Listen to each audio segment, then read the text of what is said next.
Hi friend, welcome to game of hearing. आज की video काफ़ी इंटरेस्टिंग होने वाली है क्योंकि इसमें कुछ कंट्रोवर्सीज, कुछ एक्सपोज वाली चीज़ें होने वाली है। तो वीडियो शुरू से लेकर लास्ट तक जरूर देखिएगा और हाँ, पसंद आए तो लाइक करे बिना बिल्कुल ही मत जाइएगा।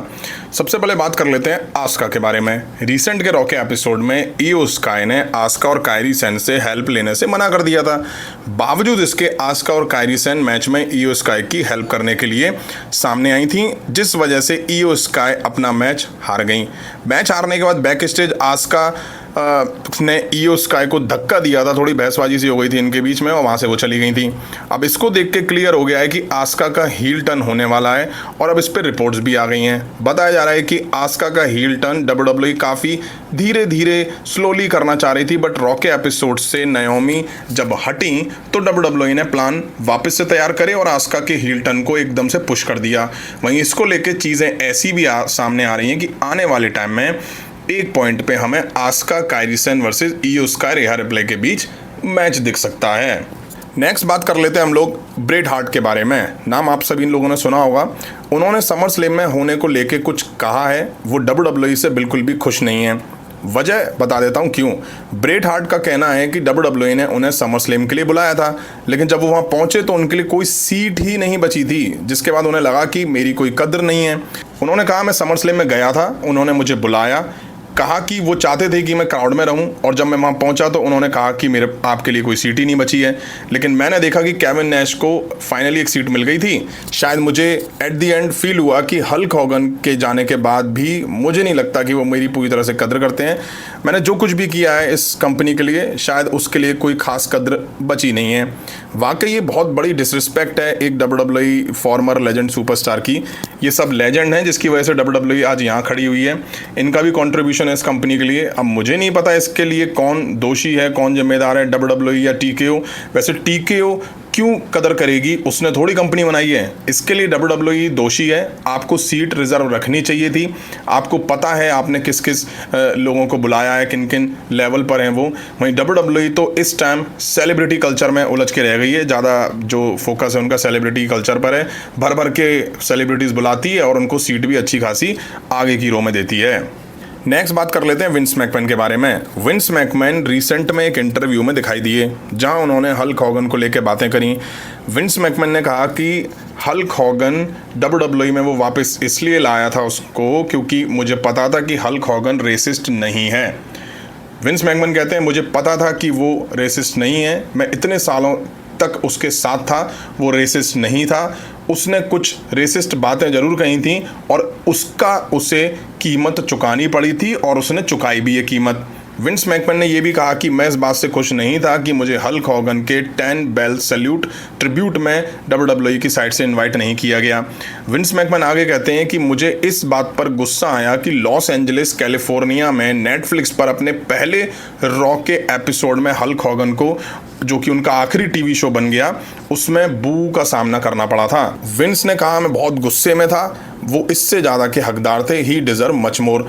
अब हल्क हॉगन पे रेसिस्ट होने को लेके काफ़ी बैकलैश मिलता रहा है। इतना ही नहीं, जिस दिन उनके चले जाने की खबरें आई उसके बाद भी कुछ लोग ऊट पटांग हल्क हॉगन के लिए बोले जा रहे थे।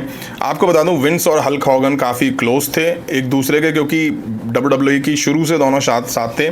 शायद से टीकेओ ने विंस मैकमैन को इसलिए नहीं बुलाया होगा क्योंकि उन पे जनरल ग्रांट वाला जो केस चल रहा है, टीकेओ ने सोचा होगा क्यों बुला के आफत मोल लेनी है। नेक्स्ट बात कर लेते हैं, क्या जॉन सीना ने ट्रिपल एच को एक्सपोज कर दिया।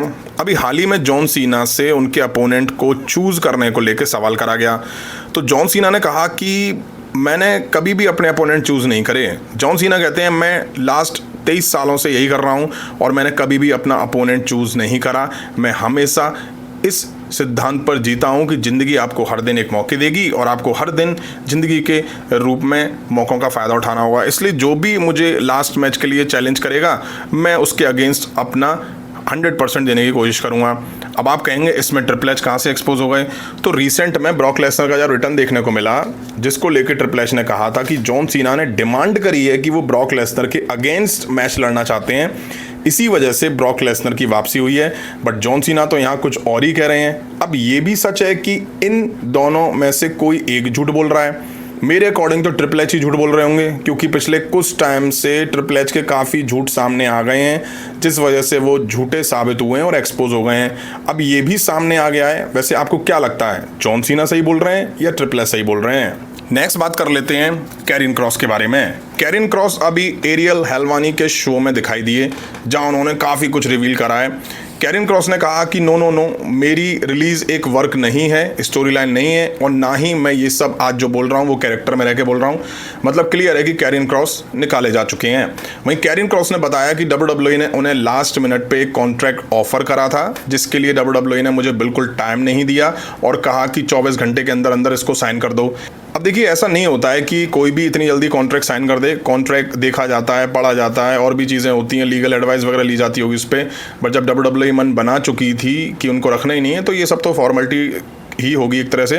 वहीं कैरिन क्रॉस ने यह भी बताया कि न्यू ऑफर रिसाइन में केवल और केवल मेरे लिए था, उसमें स्कारलेट इंक्लूड नहीं थी। कैरिन क्रॉस ने यह भी रिवील करा कि नाइट ऑफ चैंपियन से कुछ दिन पहले उनके जो अंकल हैं उनकी डेथ हो गई थी, और फ्यूनरल के टाइम WWE से उन्हें फ़ोन आया कि तुम्हें सऊदी अरेबिया में मैच लड़ना है। कैरिन क्रॉस आगे कहते हैं कि अगर उन्हें पता होता कि ये उनका लास्ट मैच होने वाला है तो वो पूरी ताकत से खेलते, और वो कहते हैं कि मैं उस मैच में न्यूक्लियर बम से मारा जाना ही पसंद करता, ना कि किसी सुपरस्टार से हारना पसंद करता। मैं और भी बड़ा बनना चाहता, शायद कहीं बहुत ऊंची हाइट पर चढ़ जाता और फिर फिसल कर गिर जाता। कैरिन क्रॉस ने यह भी बताया कि संडे के बाद कई प्रमोशन ने उनसे कॉन्टैक्ट करा है, लेकिन उसमें AEW नहीं है। शायद AEW को ये लग रहा है कि ये एक वर्क है या स्टोरी लाइन है। अब रूमर्स ऐसे आ रहे हैं कि शायद कैरिन क्रॉस TNA में जा सकते हैं।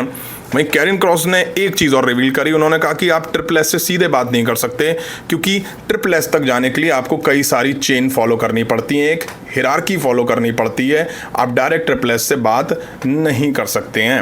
अब देखिए, ये तो कैरिन क्रॉस के केस में है, लेकिन जो बड़े बड़े सुपरस्टार हैं लाइक रोमन रेंस हैं, ब्रॉक लेसनर हैं, कॉडी रूड्स हैं, जॉन सीना है, ये शायद ट्रिपल एच से डायरेक्ट बात कर सकते होंगे। लेकिन कैरिन क्रॉस जैसे और भी सुपरस्टार होंगे WWE में, वो डायरेक्ट ट्रिपल एच से बात नहीं कर सकते। नेक्स्ट बात कर लेते हैं ब्रॉक लेसनर और जॉन सीना की अपीयरेंस, या यूं कहूं WWE ने इन दोनों को क्लैश इन पेरिस के बाद किस किस एपिसोड के लिए एडवर्टाइज करा है, वो मैं आपको बता देता हूं। सबसे पहले बात कर लेते हैं जॉन सीना के बारे में। जॉन सीना को 5 सितंबर 2025 स्मैकडाउन के एपिसोड के लिए एडवर्टाइज कर दिया गया, जो कि क्लैश इन पेरिस के ठीक बाद वाला एपिसोड है, और 15 सितंबर 2025 को रॉ के एपिसोड के लिए जॉन सीना को एडवर्टाइज कर दिया गया है। वहीं ब्रॉक लेसनर की अगर बात करें तो उनको 12 सितंबर 2025 को स्मैकडाउन के लिए और 19 सितंबर 2025 को स्मैकडाउन के एपिसोड के लिए एडवर्टाइज करा गया है। अब आप ये सुन के कहीं ना कहीं चौंक गए होंगे, क्योंकि दोनों किसी भी कॉमन डेट पे एक दूसरे से क्लैश नहीं हो रहे हैं। दे अवॉइडिंग ईच अदर, मतलब कि ब्रॉक लेसनर जॉन सीना को अलग अलग डेट्स पे एडवर्टाइज करा गया है। पर सवाल क्यों, जिसका कोई सेंस नहीं बनता। WWE इनकी फ्यूड कैसे बिल्ड करेगी? सैटेलाइट टीवी के थ्रू। वहीं रूमर्स ऐसे भी हैं कि WWE 20 सितंबर को बैड ब्लड पेपर व्यू करा सकती है। रूमर्स ये भी आ रहे हैं कि ब्रॉक लेसनर और जॉन सीना के बीच वहां मैच दिख सकता है, बट इन डेट्स को देख के मुझे नहीं लगता कि ऐसा अब होने वाला है, क्योंकि ये दोनों एक दूसरे के अगेंस्ट ही नहीं दिखाई दे रहे हैं। अगर मैच बैड ब्लड में होता है तो भाई उससे पहले इन दोनों को एक दूसरे के खिलाफ भी तो दिखाना पड़ेगा। वहीं इसका मतलब ये हो सकता है कि फिर क्राउन जूल में इनके बीच मैच दिखाई दे, इसी वजह से WWE इतना पहले एक दूसरे के सामने से आने से बचा रही हो। वहीं चीज़ें और उलझ सी रही हैं। क्लैश इन पेरिस के बाद और इन 2 डेट्स को अगर हटा दें तो जॉन सीना के पास केवल 6 अपीयरेंस बचेंगी, जिसमें से 4 तो प्रीमियम लाइव इवेंट की, अगर 20 सितंबर को बैड ब्लड होता है तो, या हो सकता है कि जॉन सीना बैड ब्लड को मिस कर दें और सैटरडे नाइट मेन इवेंट के लिए। अब बची 2, तो क्या जॉन सीना की अपीयरेंस बिल्कुल नहीं दिखेगी क्राउन जूल, सर्वाइवर सीरीज और सैटरडे नाइट मेन इवेंट से पहले, या WWE डायरेक्ट जॉन सीना को मैच लड़वा देगी?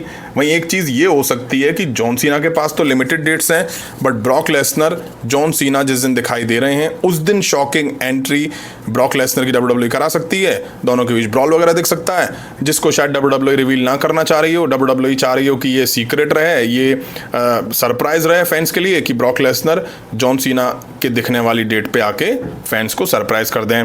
तो फ्रेंड, ये थी WWE से रिलेटेड कुछ इंटरेस्टिंग अपडेट्स। उम्मीद है वीडियो आप सभी ने यहाँ तक देखी होगी। देखिए, लाइक नहीं करी तो लाइक करें, चैनल पे नहीं तो चैनल को सब्सक्राइब करें। मिलता हूँ जल्दी नेक्स्ट वीडियो में। Thank you.